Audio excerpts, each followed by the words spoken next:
Hi friends, welcome to 5 Minutes Tech YouTube channel. Here is Samsung Galaxy A15 smartphone.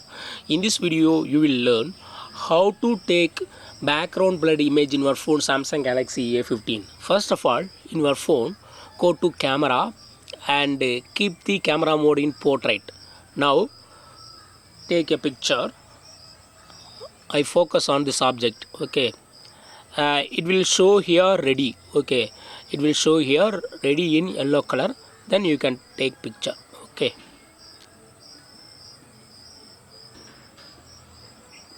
yes, I have taken, and open the picture that you took and see the result. Wow, background is blurred and subject is very clear. So in this way you can easily take background blurred image in your phone Samsung Galaxy A15. That's all friends, thanks for watching. Bye.